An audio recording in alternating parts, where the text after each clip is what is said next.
আউযু বিল্লাহি মিনাশ শাইতানির রাজিম বিসমিল্লাহির রহমানির রহিম। বই নোট: একটি আদর্শবাদী দলের পতনের কারণ ও তার থেকে বাঁচার উপায়। লেখক আব্বাস আলী খান। বইটি 1998 সালে প্রথম প্রকাশিত হয়।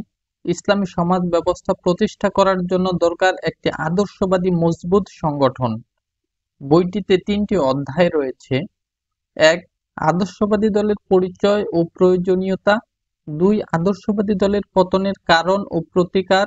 ৩. তরবিয়ত নিজাম বা প্রশিক্ষণ। প্রথম অধ্যায়: আদর্শবাদী দল প্রতিষ্ঠিত সমাজ ব্যবস্থা সমূলে উৎপাদিত করে তার স্থলে সম্পূর্ণ নতুন করে এক সমাজ ব্যবস্থা প্রতিষ্ঠা করতে হলে একটি আদর্শ বেছে নিতে হয়। এর সাথে পৃথক চিন্তাধারা ও থাকে। এই চিন্তা ও আদর্শের সাথে যারা সকল দিক থেকে একমত পোষণ করে তারা একটি দল গঠন করে। একে বলা হয় একটি আদর্শবাদী দল। এ দল ইসলামী হতে পারে, ইসলাম বিরোধীও হতে পারে। সমাজ বিপ্লবের জন্য আদর্শের সাহায্যে ব্যক্তি গঠন আবশ্যক। দলের নেতাকর্মীদের হতে হয় নির্ভীক, সাহসী ও ধৈর্যশীল। বিশেষ করে নেতাকে হতে হয় গতিশীল, দূরদর্শী, সমসাময়িক সকল সমস্যা সম্পর্কে পূর্ণ সচেতন এবং চরম সংকট মুহূর্তে সঠিক সিদ্ধান্ত গ্রহণকারী। এ দলের চরম ও পরম লক্ষ্য হলো আল্লাহর সন্তুষ্টি অর্জন। বাংলাদেশ জামাতে ইসলামী একটি আদর্শবাদী দল। এ দলের সূচনা অবিভক্ত ভারতে 1941 সালে।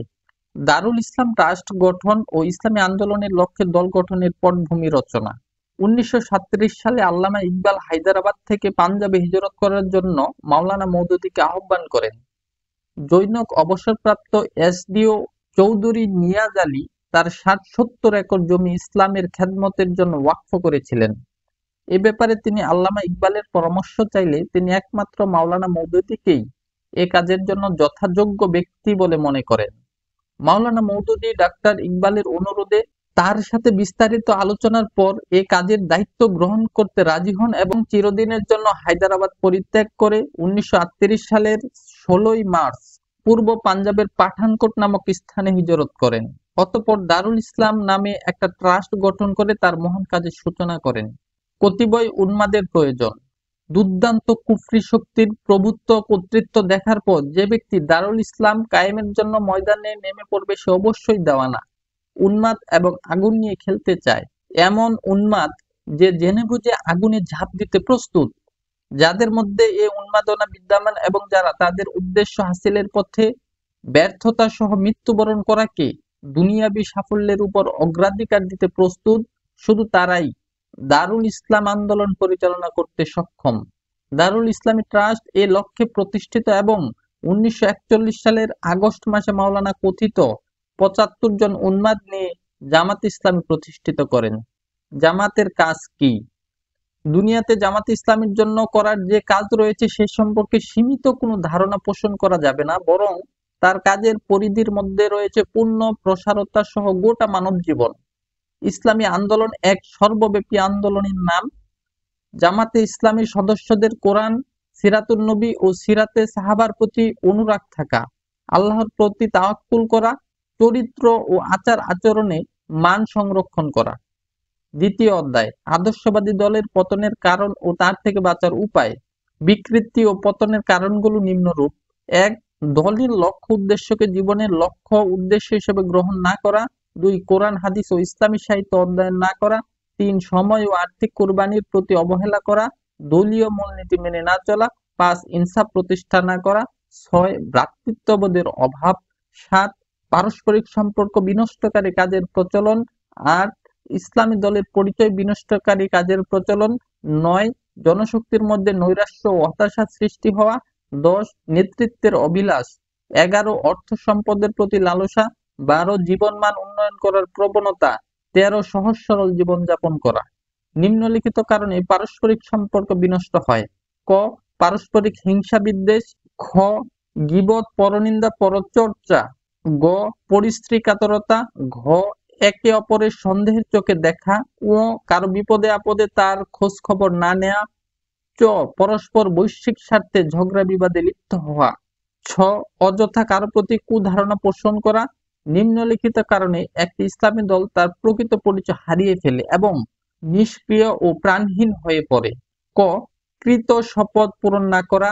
খ. খ নিয়মিত দাওয়াতি কাজ না করা, গ মাসিক সাহায্য নিয়মিত না দেওয়া, ঘ জামাতের ডাকে সকল ব্যক্তিগত ও বৈশ্বিক কাজ পরিহার করে নির্দিষ্ট সময় যথাস্থানে হাজির না হওয়া, ও প্রতি মুহূর্তে খোদার ভয় এবং আখিরাতের জবাবদিহির অনুভূতি মনের মধ্যে জাগ্রত না থাকা।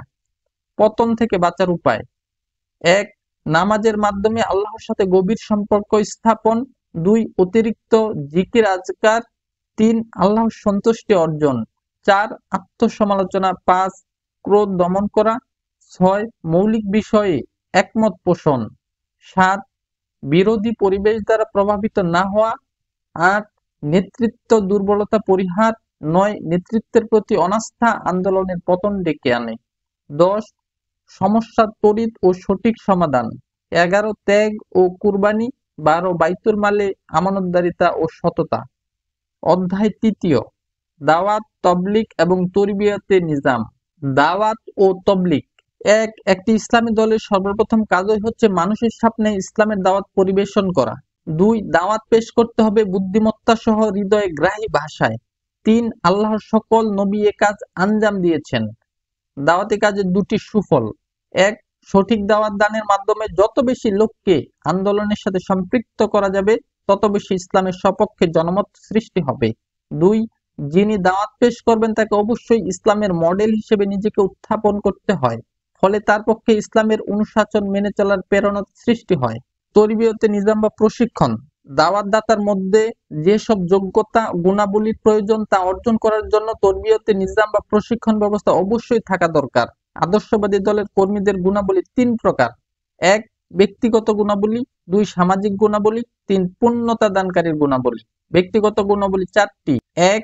ইসলামের সঠিক উপলব্ধি, ২. ইসলামের উপর পাকাপোক্ত ঈমান, ৩. কথা ও কাজের মধ্যে পূর্ণ সামঞ্জস্য, ৪.